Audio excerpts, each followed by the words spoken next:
rồi đó thì nó dễ tìm hiểu nhung là khỏi vô lọt chết à cuối cho biết cho phong gì ở nhà nhung xin trò cho một xe tìm hiểu nhung nó dễ tìm hiểu nhung ở trong câu thì cho xúc chấp lao đi thế này trong câu bộ đi nó là cho nên một xe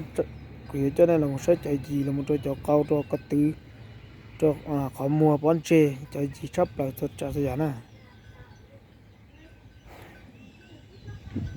cú mà trong thịt tiêu chả phun gì à ta chỉ nó nhớ cho biết sao nó chỉ nhớ cú trong nó một chật tụ rồi nè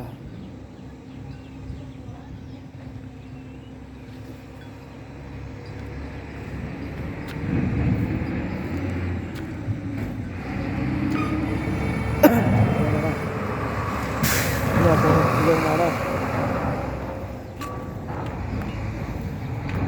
cái tiêu nó đi nè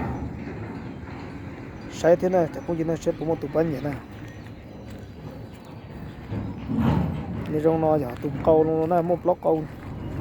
để trong này nữa nè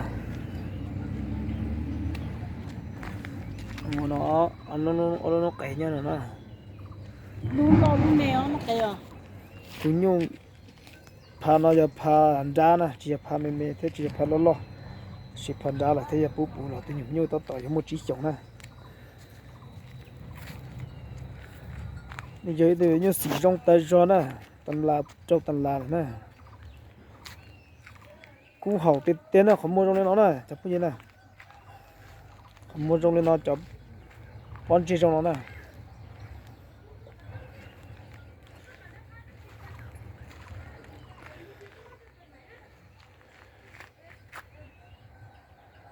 là ít cho chị chấm nhiều nhau trong nó chỉ là thì bé chồng xem nè tất gì bé cho nó chị cái hai trò hoạt trăng à nếu tìm mong lo sẽ tất gì thì giờ nó gì mà đi tất trả đi chỉ chồng tên thật nè là chỉ mua là cho chính đó là thế này yo yo yo yo yo yo yo yo yo yo yo yo lưu gì nó có nhau là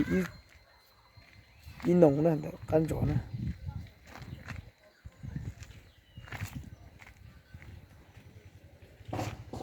thì nhau cũng chỉ chuẩn để ha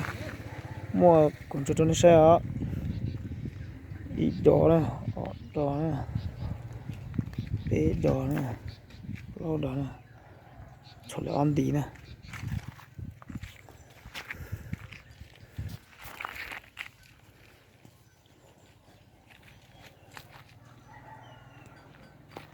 có gì vẫn chưa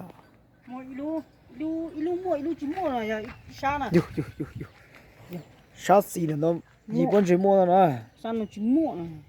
mua đây bỏ thôi còn đó chỉ rồi ạ chỉ mua yo yo yo yo yo yo yo lột chuột cho nó nè lột chuột cho nó nè gì sức cơ nhau kẹt cho nó chứ nè đó nè nó cũng xỏ đi nó xỏ được con này bỏ nó mà là một trò giống gì học lên nhau lên dễ kết on tin khi cứu thế này không mua lo cho nó giờ không mua chỉ mua thôi ạ giờ không mua chỉ mua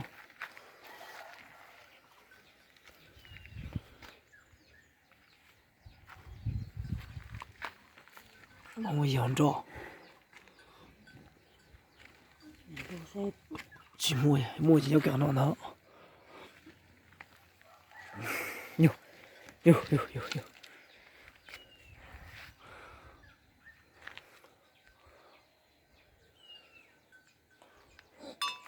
ô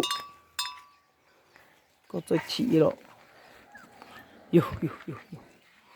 tết tới trong này nó đó cho tết tới trong nó giờ thì giờ tới trong nó đó nhiều nó giờ thì giờ tới lù là nè thế gì cho trong cái này chỉ tao chỉ rồi xuống đây giờ thì giờ tới nó thì tới rồi nó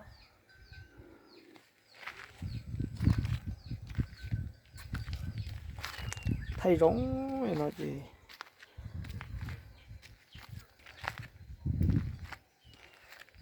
thực sự tụi nó thực sự nè thực sự tụi nó từ nên nó ấy rau nó giờ tụi nó là nên tin nhẹ thế mua xe là tí to cho cụ tao này của mày cho nên tôi rồi giờ thả nè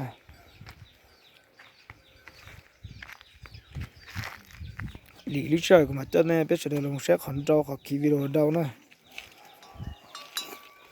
thế số để kỳ video đâu cũng cho tại YouTube nè chỉ ở YouTube cho Facebook